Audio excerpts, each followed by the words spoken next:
নমস্কাৰ। যিকেইখন ডিষ্ট্ৰিক্টত বৰ্তমান গুণোৎসৱ হৈ আছে তেওঁলোকে গুণোৎসৱ সম্পৰ্কে ভালদৰে অভিজ্ঞ হৈছে। তথাপিতো আজি আমাৰ এটা আহিবলগীয়া ছেকেণ্ড ফেজৰ গুণোৎসৱৰ ওপৰত ট্ৰেইনিং আছিলে। সেই ট্ৰেইনিংটোত যিখিনি কথা গম পালোঁ থ্ৰুতে তাকে পইণ্ট ৱাইজ লিখি শ্বেয়াৰ কৰিবলৈ লৈছোঁ। নাজানো আপোনালোকেও ৱেবিনাৰখিনি ৱেবিনাৰ নহয়, এইখন মডিউলখন পাইছে আৰু মডিউলখনত কি আছে কি কথা পঢ়ি নিশ্চয় চাইছে। দুটামান পেজ ডিটিপি মাৰিবলৈ কৈছে, মাৰ্কিঙৰ পেজ পঢ়িবলৈ কৈছে আৰু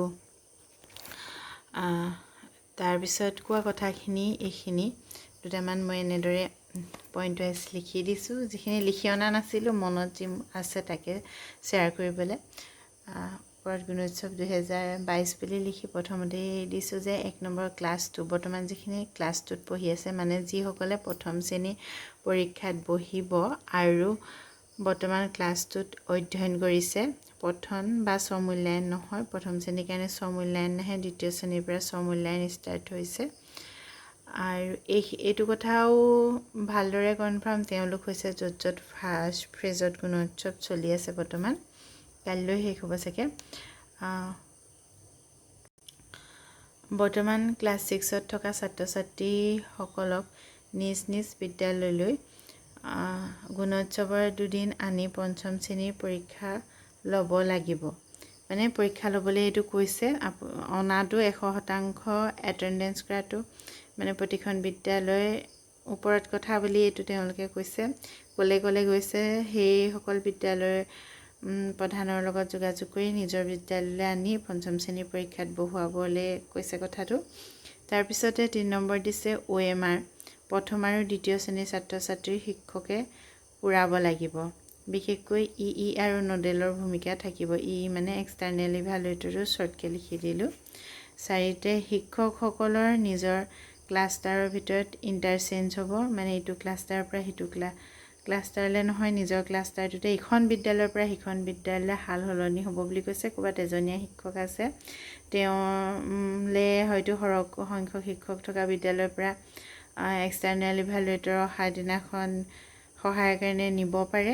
এনেধৰণৰ কথাখিনি তেওঁলোকে আলোচনা কৰিলে। তাৰপিছতে 5 নম্বৰত কৈছে তৃতীয় শ্ৰেণীৰ পৰা OMR নিজেই পূৰণ কৰিব, মানে যিদিনাখন এক্সটাৰ্নেল ইভালুৱেটৰ আহিব প্ৰশ্ন দিব, উত্তৰ কৰিব লাগিব, গোলকৈ OMR পূৰাব লাগিব।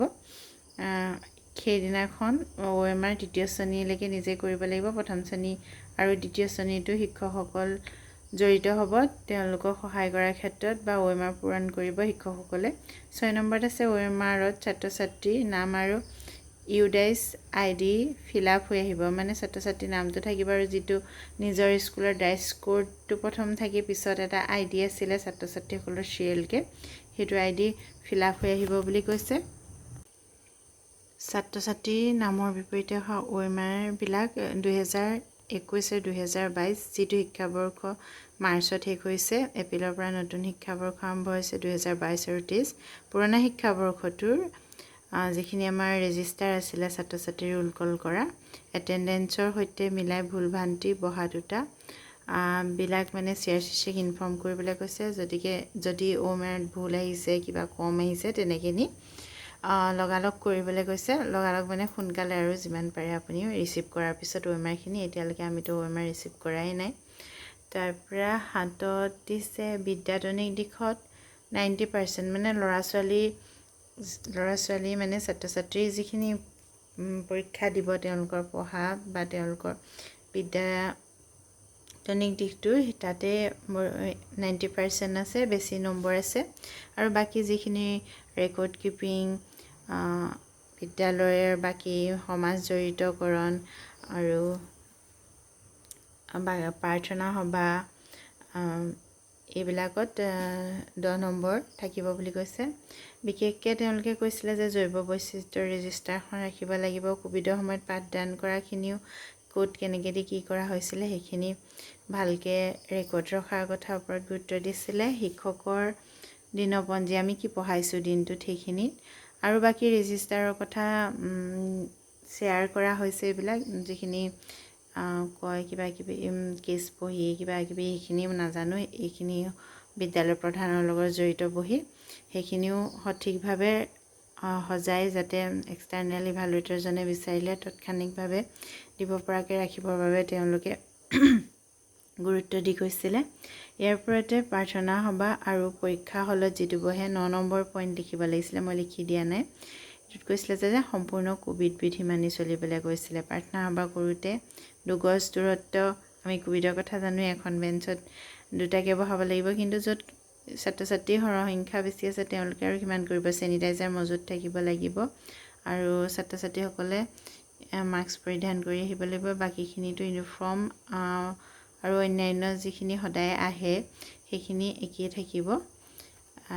ইয়াৰ পিছতে যিখিনি মডিউল আছিলে, মডিউলখনত যিকেইটা DTP মাৰা পেজৰ কথা কৈছে, মাৰ্কিং পেজটো ভালদৰে চাবলৈ কৈছে, সেইকেইটা মই আপোনালোকক দেখুৱাম, যিকেইটা চিন দি আনিছিলোঁ।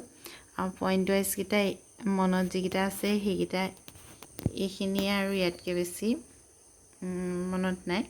যদি একো মনত পৰে তেতিয়া এনেদৰে আপোনালোকৰ মাজলৈ শ্বেয়াৰ কৰিম বুলি ভাবিছোঁ। ঊৎসৱ হোৱাৰ আগে আগে আজিলৈ ভিডিঅ'টো ইমানেই।